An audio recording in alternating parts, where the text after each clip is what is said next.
So I have no clue what I'm doing right now.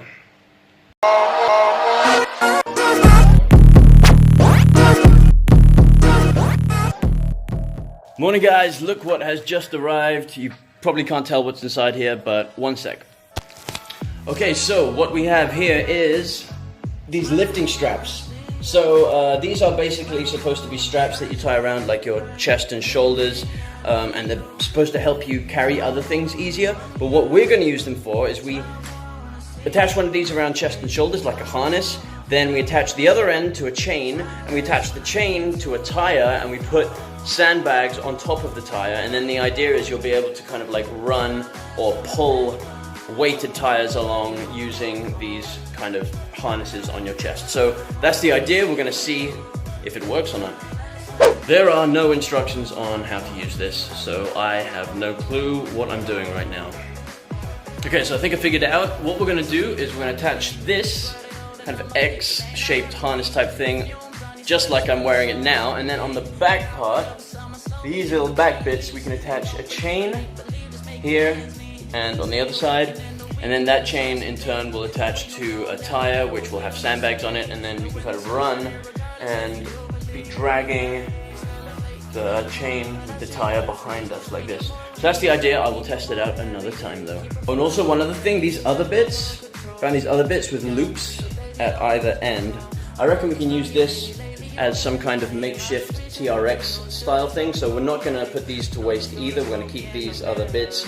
Yeah, I reckon we could use these as handles and then loop that end around like a pole or a tree or something and use that TRX style. So yeah, we're going to make full use of all of this equipment, and all of this only cost me 25 ringgit, so that's like £5, something like that. So not a bad steal for two of these harness things that we can use, and potentially two makeshift TRX things as well. So that's pretty cool. Nice delivery, nice way to start my day today.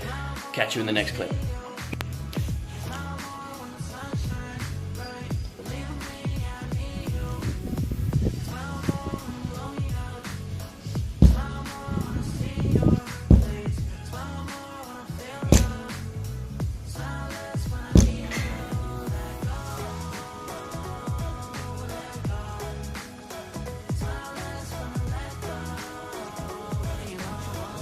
This is some high quality sledgehammer right here. I used it about 10 slams, 10 hits now. Look at it. Look at the end there. I don't know if you can see on camera. If you can see that on camera, it's completely split in the end here.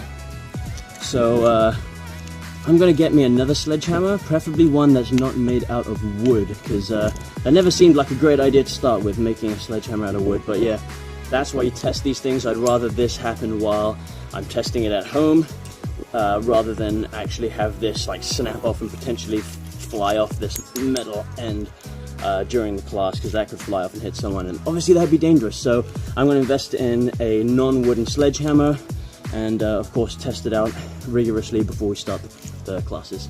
And there it is, officially come off. So literally I slammed it like what, 10 times, maybe 20 times total use, and here it is now. So definitely going to invest in a new non-wooden sledgehammer now.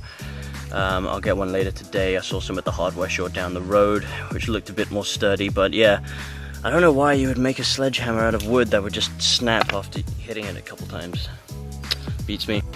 Alright, so we are now heading to the hardware shop to grab ourselves another sledgehammer after you saw what happened. That cheap-ass wooden handle one just snapped. So we're going to grab one that's hopefully a little bit more sturdy and also heavier, because the other one was too light. So I was going to grab a new one anyway, just a matter of time. Like hopefully the biggest one, yeah, you've got. How heavy are we talking here? Okay, there we go. There you go, that's a bit more like it. That's a bit more like it. How heavy is this? To say we've got. Okay, so we got another wooden handle one, because this is all that they had. However, this one does look a lot more sturdy than the other one I had. You can see here, it's got a proper tight kind of, I don't know what to call it, kind of tight attachment. Oh, hey, kitty. So yeah, this one hopefully should be a lot stronger. It feels a lot more sturdy as well. It was a bit more expensive, Hopefully we'll see. Hopefully we'll see. The guys at the shop said it'll be fine, but you know, we'll see. If it breaks within like a week, I'll take it back and tell them it weren't good enough. Also forgot to mention that this hammer here is 10 pounds. So the last one was 6 pounds, this one's 10 pounds. So a little bit heavier, almost twice the weight now.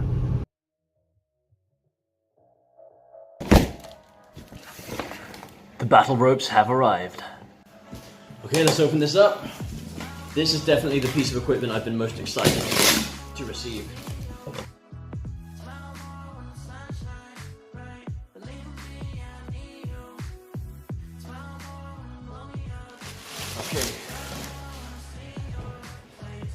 This is what we're working with.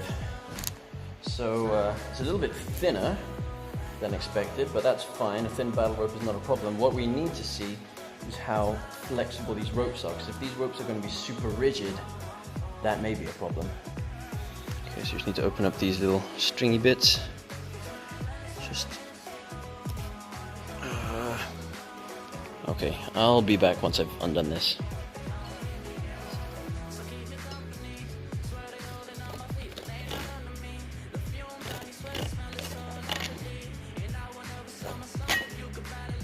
All right.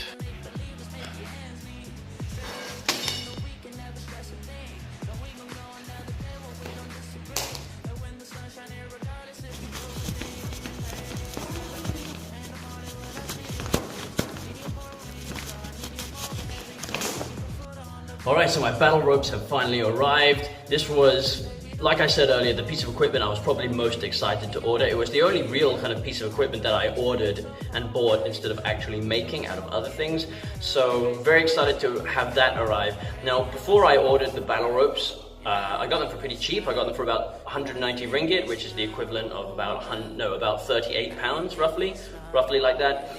Normally, most places I checked, they cost twice that amount. So I got a good deal, and I was a little bit anxious about how the quality would turn out, but I only had one requirement. There was only one thing I wanted, or one thing I didn't want from my ropes, and that one thing was for the ropes to be all stiff and rigid, because I've gone to a gym before and I've used the battle rope there, and it was very stiff, and instead of being like a wet piece of spaghetti, you know, all floppy and able to do this kind of thing, it was like an al dente piece of spaghetti. So it was kind of just like, it obviously moved, but it was all just very stiff, and like you couldn't get that smooth kind of flow to it, which is obviously what you want when you're doing battle ropes. You want it to be nice and smooth, and you want to get this kind of wavy action going on, which you can't do if it's too stiff and rigid. So I unboxed my battle ropes, and the first thing I checked for is I kind of unwound it, and yeah, they are stiff and rigid, exactly how I didn't want them to be. So there's that. However, there is some good news. The good news is that once I actually fully unwound them, I set them up just for a quick bit of use. I used them for about 10 minutes or so, and this confirmed my suspicion. After about 10 minutes of use, they are now a lot more fluid, a lot more loose than they were before. I'm going to stop doing this so much now, but yeah, they're a lot more loose than they were before. So that's some great news. Now they're perfectly usable. They could loosen up a little bit more. They're still a little bit stiff, but I'm sure that will come in time. So if you ever order yourself a pair of battle ropes, whether you're starting a boot camp or whether you just want a pair for the house for whatever reason, don't be too concerned if you get it and it feels really like stiff. All you need to do is really just break them in, just use them a lot as soon as you get them, just to kind of loosen everything up, and I guarantee you they will be just fine, like my ones were today. So had a little mini heart attack when I got them, thinking I'd have to order another pair of like really expensive ropes, but no, we're all good. This set of ropes is absolutely fine. So that's the last piece of equipment I need to complete my battle camp for now. There are a few bits I want to get in future, but to get started, I've got the last piece of equipment today, which is those battle ropes. So next week, we will be testing the actual lessons, going out into the field, bringing all the equipment out, just like the real deal. And I'm just going to have a few close friends come by and let me kind of do the course with them, do the class with them, and just get some honest feedback from them.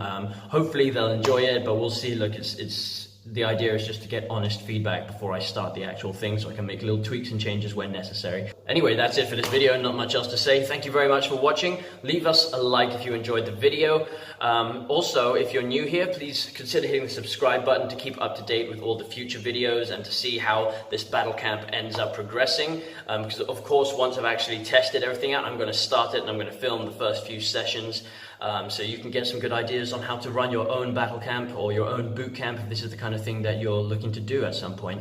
So anyways, hit the subscribe button, give us a like, leave us a comment down below with any pieces of equipment that you think I should get for the battle camp, because I'm always looking for exciting new toys to play with.